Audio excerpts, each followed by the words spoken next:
ये कहानी शुरू होती है 18वीं सदी ऑस्ट्रेलिया से। हम एक बच्चे को देखते हैं जो छोटे से रोते हुए बच्चे को चुप करवा रहा है। अचानक उसे किसी ने आवाज दी और वो वहाँ से चला जाता है। अब दूर खड़ी एक औरत जो ये सब देख रही थी आगे बढ़ी और बच्चे को अपनी गोद में उठा ली थी। बच्चा धीरे धीरे करके चुप हो जाता है और ये औरत तब अपने गले से एक माला उतारकर बच्चे के गले में डाल दी। वो फिर बच्चे को एक झरने के ऊपर लेकर गई। अचानक उसे पता नहीं क्या हुआ, बगैर किसी वजह से वो बच्चे को झरने से नीचे फेंक देती है, जो चीज काफी हैरानकुन थी। ऐसा करने के बाद वो सीधा चर्च में गई। अपना गुनाह कबूल करते हुए कहती है कि मुझसे बहुत बड़ी गलती हो गई है। फिर बहुत जल्द ये खबर सुनने को मिलती है कि उस औरत को उसके किए की सजा मिल चुकी, जो मौत ही थी, और वो भी बहुत बेरहमी से। हम उसकी लाश को जंगल में देखते हैं जिसे कुर्सी से बांधकर लिटाया हुआ था और उसका सर पिंजरे में कैद होता है। तभी कोई अनजान आदमी वहाँ आता है जो औरत की उंगली काट कर एक कपड़े में रख लेता है। इसके बाद हम कहानी की मेन कैरेक्टर को देखते हैं जिसका नाम एग्नेस था। एग्नेस एक गरीब किसान होती है जो अपने भाई और मॉम के साथ रहती थी। उसकी उम्र 17 साल। आज उसकी शादी है जिस वजह से वो खुश लग रही थी। अब एग्नेस, उसका भाई और मॉम ये तीनों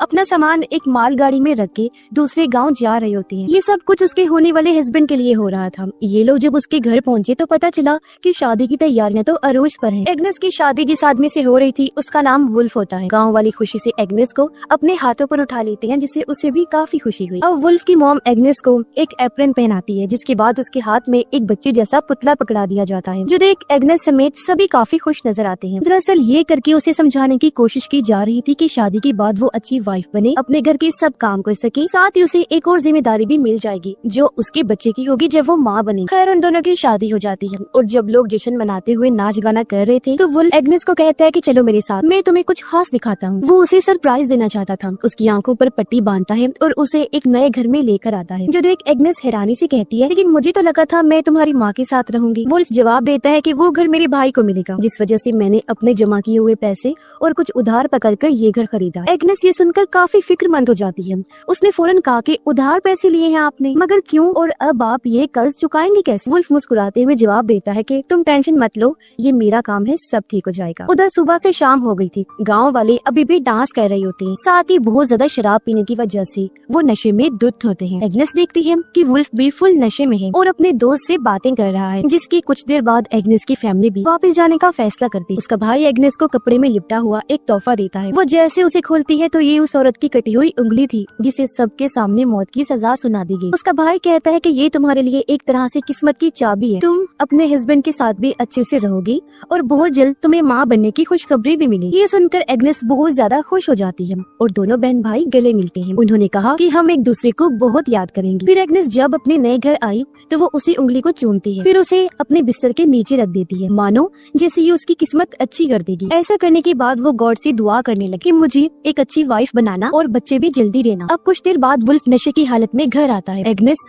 अच्छी बीवी की तरह उसके पास जाकर अच्छा टाइम गुजारने का सोचती है, लेकिन वो तो उल्टा उसे डांट कर चुपचाप सोने को कहकर खुद भी सो जाता है। अगली सुबह जब एग्नेस की आंख खुली तो उसने देखा कि वुल्फ बिस्तर पर नहीं है। वो पूरे घर में और अस्तबल में उसे ढूंढती है लेकिन वो कहीं भी नहीं मिलता। अब एग्नेस तैयार होकर जंगल में चली जाती है। काफी देर तक वहाँ भटकने के बाद उसे एक पेड़ पर लगे कागज पर अजीब तरह के निशान दिखते हैं। ये उसी औरत के थे जिसने बच्चे को झरने से फेंक दिया था और अब उसकी मौत हो गई, जो देखकर एग्नेस को काफी बुरा महसूस होता है। वो जब आगे बढ़ी तो उसे औरत की लाश भी दिख जाती है जो अभी तक कुर्सी से बंधी हुई है और उसका सर काटकर साइड पर रखा हुआ है, जो पिंजरे में कैद है। जो देख उसका दिल बैठ जाता है। अब थोड़ा और आगे बढ़ने पर एग्नेस वुल्फ को ढूंढ लेती है जो अपनी माँ और गाँव वालों के साथ तालाब में मछलियाँ पकड़ रहा होता है। वुल्फ की माँ उसे कहती है आ जाओ लड़की, काम पर लगो। एग्नेस काम करने की बहुत कोशिश करती है पर क्योंकि पहले उसने इस तरह का काम नहीं किया होता इसीलिए उसे बड़ी मुश्किल पेश आती। तभी चर्च की घंटी बजने लगी, जो सुनकर एग्नेस घुटनों के बल बैठ जाती है और दुआ मांगने लगी। उसे इस तरह देखकर वुल्फ की माँ चिढ़ जाती है, कहने लगी बस करो, सारी प्रेयर्स क्या आज ही करोगी? इतनी दुआ काफी है और काम पर लगो। अब दोपहर को एग्नेस और वुल्फ की माँ मजदूरों को ब्रेड्स बांट रही होती है। सबको एक एक ही दी जा रही थी। एक आदमी 2 पीस मांगता है ये कहकर कि मुझे बहुत तेज भूख लगी हुई है। एग्नेस को उस पर तरस आ गया और वो 2 ब्रेड्स उसे दे देती है, लेकिन ये देखकर वुल्फ की माँ एक ब्रेड वापस ले लेती है और कहती है कि दफा हो जाओ यहाँ से, जितना दिया है उसे ही सब्र शुक्र करके खाओ। ये देख एग्नेस को काफी हैरत हुई और बुरा भी लगा। वुल्फ एग्नेस को तालाब के रास्ते घर जाने का रास्ता बता रहा था। वो ये भी कहता है कि अब से काम के मुताबिक कपड़े पहना करो। घर आने के बाद एग्नेस बाकी कामों में लग जाती। फिर शाम को फिर से कटी हुई उंगली को चूमती है और फिर से उसे बिस्तर के नीचे रख देती है, इस उम्मीद के साथ कि उसका हस्बैंड उसके साथ प्यार से रहेगा और उनका बच्चा जल्दी हो जाएगा। लेकिन आज रात भी वो उसे खुद से दूर कर देता है। इससे एग्नेस का दिल टूट गया और वो बाहर अंधेरे में आकर रोने लगती है। अगली अगली सुबह एग्नेस चर्च जाती है और जीसस की बच्चे वाली मूर्ति को देखकर गॉड से अपने लिए बच्चे की दुआ करती है। एग्नेस और वुल्फ की मॉम तालाब पर जाती है कपड़े धोने। तभी यहाँ एक औरत आ जाती है जो माँ बनने वाली। ये औरत भी वुल्फ के घर की वर्कर थी। वो जल्दी एग्नेस से घुल मिल जाती है। फिर दोनों जंगल में जाती हैं आराम करने के लिए, लेकिन उनकी वहाँ आंख लग जाती है। एग्नेस की जब आंख खुली तो उसे एहसास हुआ कि मैं काफी टाइम से सो रही हूँ। वो औरत भी वहाँ से जा चुकी थी, इसलिए एग्नेस भी जल्दी से उठकर घर की तरफ चल देती। वहाँ पहुँचकर उसने देखा कि वुल्फ की मॉम खाना बना रही। वो पूछती है क्या मैं आपकी मदद करूँ? वुल्फ की मॉम गुस्से में मना कर देती है और पूछती है ये अब तक कहाँ थी? एग्नेस जवाब देती है चर्च गई। इस पर वुल्फ की मॉम उसे ताना देते हुए कहती है कि तुम बेशक जितनी मर्जी दुआएं करो, लेकिन गॉड उस औरत का साथ कभी नहीं देते जो अपने हस्बैंड का ख्याल नहीं करती और उसे टाइम से खाना बना के नहीं देती। वुल्फ की माँ ये भी कहती है कि तुमने जो पौधा रखा हुआ है बहुत बुरा है, गंदा है, पूरा घर ही इसकी वजह से गंदा लगता है, इसलिए बेहतर होगा इसे फेंक दो। अब उनके बर्ताव से एग्नेस को काफी बुरा फील हुआ। वो वुल्फ से पूछती है क्या तुम्हारी मॉम हर रोज आएंगी? उसने जवाब दिया पता नहीं। एग्नेस फिर पूछती है वो क्या मुझसे नफरत करती हैं? इस पर वुल्फ समझाता है कि ऐसी बात नहीं है, मेरी माँ बस थोड़ी सख्त है और गुस्सा हमारे खून में है। फिर आज रात भी वुल्फ एग्नेस से कोई बात किए बगैर ही सो जाता है, जिससे वो काफी उदास हो गई। सोचती है कि आखिर मैं ऐसा क्या करूं कि मेरा हस्बैंड मुझ में दिलचस्पी ले। वो घर के पीछे बने एक पुराने कमरे में जाती है जहां उसने अपना श्राइन बनाया हुआ था, यानी इबादत की जगह। वो गॉड से दुआ करती है। तब एक तितली उसके चेहरे पर आकर बैठ गई। एग्नेस इसे अपने लिए उम्मीद की किरण समझकर खुश हो जाती। फिर अगली सुबह वो जल्दी उठी, तालाब पर जाती है ताकि सबके आने से पहले वो मछलियाँ पकड़ ले, लेकिन वो बेचारी एक भी मछली नहीं पकड़ पाती, उल्टा कीचड़ में फंस जाती है जिससे निकल ही नहीं पा रही। तभी वुल्फ अपने वर्कर्स के साथ वहाँ जाता है जो एग्नेस को ऐसे देखकर परेशान हो गया। कहता है कि तुम्हें यहाँ नहीं आना चाहिए था क्योंकि ये बहुत खतरनाक कीचड़ है, यहाँ पर बहुत सारे लोगों की डूबने से मौत भी हो चुकी है। इस पर एग्नेस कहती है वो बस मैं अपने कल खाना ना बनाने की गलती का बदला दे रही थी। वुल्फ फौरन उसे बाहर निकाल देता है ताकि मछलियाँ डरकर भाग न जाएं। रात के टाइम कोई वुल्फ का दरवाजा खटखटाता है और उसे बताया गया कि तुम्हारे दोस्त के साथ बहुत बुरा हो गया है, इसीलिए वो फौरन देखने निकल पड़ता है। तभी एग्नेस भी पड़ोस में औरत की चीखों की आवाज सुनती है जिससे वो कांप उठी। लाइट लेकर पड़ोसन के घर चेक करने जाती है कि आखिर हुआ क्या है। वहाँ पहुंचकर उसने देखा कि वुल्फ की दोस्त के घर के बाहर बहुत सारे आदमी जमा हैं, क्योंकि वुल्फ के दोस्त ने खुद को फांसी पर लटका कर अपनी जान ले ली। वो आदमी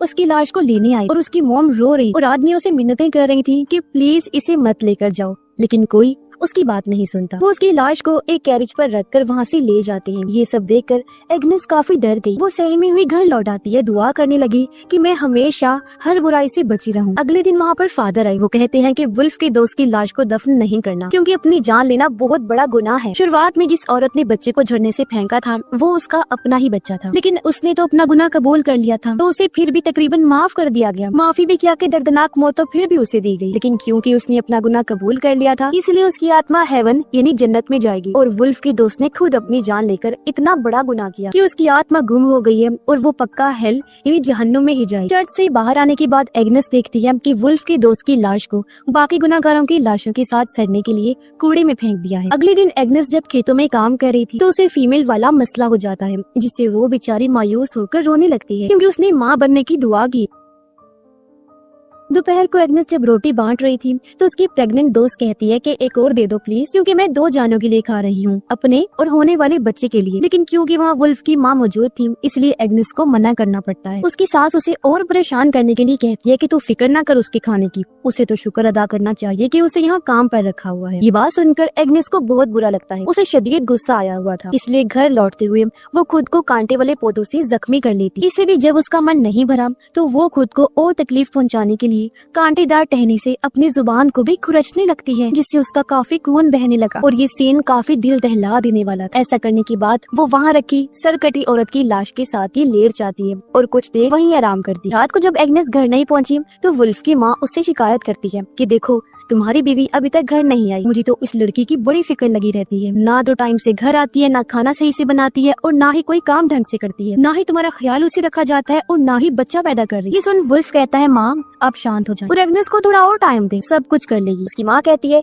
तुमने भी गलती की है, तुम्हें इस गाँव की किसी लड़की से शादी करनी चाहिए जो ये सारे काम भी करती और तुम्हारे बच्चे भी पैदा कर। अब वो लोग इस बात से अनजान थे कि एग्नेस बाहर खड़ी हुई उनकी सारी बातें सुन रही है। वो दुखी होकर रोने लगती है, दिल ही दिल में सोचती है कि मैं वुल्फ की माँ को कैसे बताऊं कि बच्चा पैदा होने में मेरा कोई कसूर नहीं है, बल्कि उनके बेटे का है। खैर, अब घर लौटने की बजाय उसी सरकटी औरत की लाश के पास आ जाती है। अपना मन हल्का करने के लिए पूरी रात उसे गाना गाकर सुनाती रहती है। अगली सुबह वो वुल्फ के घर जाने की बजाय अपने पुराने माँ वाले घर जाती है, जहाँ वो खिड़की से अपनी माँ और भाई को देखती है जो आराम से बैठकर नाश्ता कर रहे हैं। कुछ देर बाद उसका भाई अस्तबल में आया, जहाँ वो एग्नेस को सोया हुआ देखता है। उसकी माँ भी आ गई। एग्नेस उन्हें बताती है कि मैं अपने हस्बैंड के घर में नहीं रह सकती, मुझे वहाँ डर लगता है। इस पर उसकी मॉम ने कहा कि बेटा वही तुम्हारा घर है, मैं भी तुम्हें अपने पास नहीं रख सकती। हाँ, लेकिन जब भी तुम्हें कोई मुसीबत होगी या तुम परेशान हुई तो मैं तुमसे मिलने फौरन आ जाऊंगी। इसीलिए वो मायूस होकर घर के पास ही बैठ जाती है। दोपहर को यहाँ वुल्फ आता है। वो एग्नेस से कहता है कि उठो, मेरे साथ घर। लेकिन जब एग्नेस ने इसके लिए मना कर दिया तो वो उसके भाई की मदद से जबरदस्ती उठाकर अपने घर ले आता है। एग्नेस घर के सभी कामों को करने से मना करती है। उसकी हालत देखकर लग रहा था जैसे वो अंदर से टूट चुकी है। वो पूरा दिन या तो सोती रहती है या फिर दुआएं करती रहती है। उसकी सास काफी गुस्से में उसे कहती है, लड़की ये ड्रामे बंद करो और अपनी तबीयत ठीक करो। लेकिन एग्नेस, जिसके अंदर जीने की अब कोई उम्मीद नजर नहीं आ रही थी, कोई जवाब नहीं दी। वुल्फ की माँ उसके कपड़े बदलने लगी ताकि उसे डॉक्टर के पास लेकर जाए। तब गुस्से में वो कपड़े छीनकर खुद पहनती है। फिर चेकअप करवाने के बाद अकेले ही घर की तरफ जाने लगती है। तभी उसे रास्ते में एक अनजान छोटा सा बच्चा मिलता है, जिसे देखकर वो काफी खुश हो गई। फौरन उसे गोद में उठा लेती है। वो सोचती है कि मेरी दुआ कबूल हो गई है और ये गॉड की तरफ से मेरे लिए गिफ्ट है। वो उसे लेकर घर आ जाती है, मगर वुल्फ की माँ को काफी गुस्सा आ जाता है। उसने कहा कि इस बच्चे को तुम वापस वहीं छोड़कर आओ जहाँ से लेकर आई हो। इसके माँ बाप इसे ढूंढ रहे होंगे। अब उस बेचारी के पास बात मानने के अलावा और कोई रास्ता नहीं था, इसीलिए वो बच्चे को वहीं छोड़ाती। उसे यकीन होता है कि उसके माँ बाप जरूर आएंगे। फिर घर आकर वो बच्चे के लिए खूब दुआएं करती। जैसे ही रात हुई, वुल्फ गांव वालों के साथ मौज मस्ती करने और शराब पीने में मगन होता है। उसे अपनी बीवी की जरा परवाह नहीं थी, जो डिप्रेशन में डूबी हुई थी, अपने बिस्तर पर लेटी हुई। एक बार फिर वो कटी हुई उंगली निकालती है, उसका खून चाट कर गॉड से दुआएं करने लगती। अब कुछ ही देर बाद वो कांपते हुए नीचे गिर गई और उसे ऐसे ख्याल नजर आने लगते हैं जिनका हकीकत से कोई ताल्लुक ही नहीं होता। फिर जैसे ही उसकी आंख लगी, उसे एक ख्याल नजर आया। वो मिट्टी खोदती है, जमीन में गड़ी हुई उसे अपनी लाश मिलती है, जिससे वो समझ गई कि मुझे दफना दिया गया है। फिर अचानक ही उसकी आंख खुल गई। उसने देखा कि वुल्फ उसका गला पकड़ के खड़ा है। वो तंग आ चुका है और उसे समझ नहीं आ रही कि अब वो एग्नेस के साथ क्या करे। फिर अपने गुस्से पर कंट्रोल करके वो कमरे से बाहर चला जाता है। अब काफी टाइम के बाद वो वापस आया। एग्नेस की हालत देखकर सोचता है कि इसे फिर से डॉक्टर के पास लेकर जाना चाहिए, लेकिन एग्नेस उसे कहती है कि इसकी जरूरत नहीं, क्योंकि मेरा टाइम आ चुका है। तुम बस फादर या प्रीस्ट को बुला लो ताकि मैं अपने गुनाह कबूल कर सकूं। ये सुन वुल्फ काफी परेशान हो गया और फौरन वहाँ से बाहर निकल पड़ता है। कुछ देर के बाद वो वापस आया। एग्नेस को बताता है कि फादर घर पर नहीं है और अब उनसे कल ही मुलाकात हो। एग्नेस को काफी फिक्र होने लगी कि कहीं ऐसा ना हो कि मैं अपने गुनाह कबूल किए बगैर ही मर जाऊँ और मेरी आत्मा हेल में जाए। वो सच बताती है कि हाँ, मैंने चूहे मारने वाला जहर खाया। ये सुन वुल्फ बहुत घबरा जाता है और उसे उल्टी करने पर मजबूर करता है। खुशकिस्मती से ठीक टाइम पर जहर उसके अंदर से निकाल देता है। कुछ टाइम के बाद वुल्फ की माँ वहाँ आती है। उसने देखा कि एग्नेस जिंदा तो है लेकिन बहुत कमजोर हो गई है, इसीलिए वो एग्नेस की मदद करते हुए उसे कपड़े पहनाती और वुल्फ उसे उठाकर उसकी माँ के घर ले जाता है। वो एग्नेस की माँ अपनी सास को बताता है कि इसने चूहे मारने वाला जहर खाया है और मेरा मानना है कि इस पर किसी शैतान का साया है। मुझे लगता है कि इसका यहाँ रहना जरूरी है, सुकून से अपनी माँ के घर, बजाय इसकी कि वो जबरदस्ती मेरे घर में रहे। जिसके बाद वो अपनी वाइफ को अलविदा कहकर वहाँ से चला जाता। अगली सुबह हम देखते हैं कि एग्नेस पहले से बेहतर हो गई है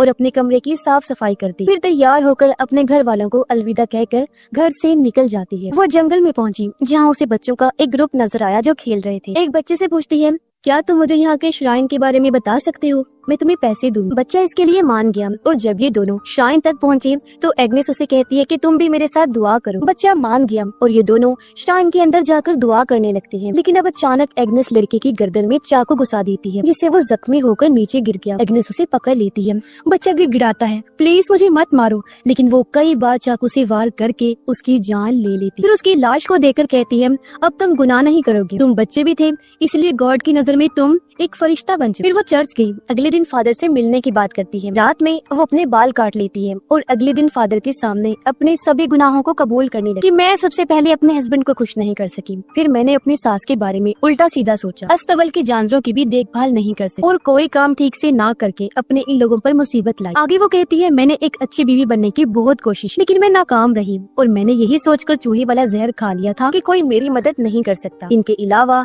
मैंने एक और बड़ा गुनाह किया किया, मैंने एक बच्चे को मार दिया। ऐसा मैंने इसलिए किया कि शायद वो बच्चा गुनाह नहीं करेगा और मेरी आत्मा को भी सुकून मिल जाएगा। ये सब बताते हुए एग्नेस रो रही थी और अब वो गिड़गिड़ाते हुए गॉड से दुआ करती है कि प्लीज मुझे हेल में मत भेजना, मैं माफी मांग रही हूँ तो इसे कबूल कर लीजिए। उसकी पूरी बात सुनकर फादर फैसला करते हैं कि इसके गुनाहों को पाक करेंगे। उन्होंने एग्नेस को कहा कि गॉड ने तुम्हें माफ कर दिया है, जो सुनकर एग्नेस को बहुत सुकून मिलता है। वो एक साथ हंसने और रोने लगती, जैसे उसके दिल से कोई बहुत बड़ा बोझ उतर गया हो। फिर अगले दिन लोग पेड़ों पर उसके गुनाहों की तस्वीरें भी लगाते, जैसे वो पहले भी करते थे। एग्नेस को फिर जानवरों की खाल पहनाकर रेडी पर डालकर पूरे गांव में फिराया जाता। फिर उसे वहां ले आए जहां उसे मौत के घाट उतारा जाना। उसे एक कुर्सी पर बिठाकर चेहरे पर मास्क डाल दिया जाता है। इन लोगों में वुल्फ भी था, जो काफी दुखी नजर आता है, रो रहा था। एग्नेस इस चीज को कबूल करते हुए एक धीमा पुरसकून सा गाना गाने लगती है, जिसके बाद ही उसका सर काट दिया गया। अब वहाँ खड़े लोगों का मूड अचानक से बदल गया, वो सब खुश होने लगते। फिर एग्नेस की गर्दन से निकलने वाला खून एक बाल्टी में जमा किया जाता है और लोग पैसे दे देकर अपने कप्स और ग्लास को भरने लगते ताकि पी सके, क्योंकि उनका मानना था कि उसने अपने गुनाहों को कबूल किया, उसकी दुआ और माफी कबूल हुई, इसलिए उसका खून प्योर है, पाक है और उसका खून उनकी जिंदगी में खुशहाली लाएगा और अच्छी किस्मत देगा। अब गांव वाले खुशी से झूम उठे, नाचने लगते, जबकि एग्नेस का सर एक पेड़ पर लटका दिया जाता है। और एग्नेस की कहानी के खात्मे के साथ ही ये फिल्म भी इधर ही खत्म हो जाती है।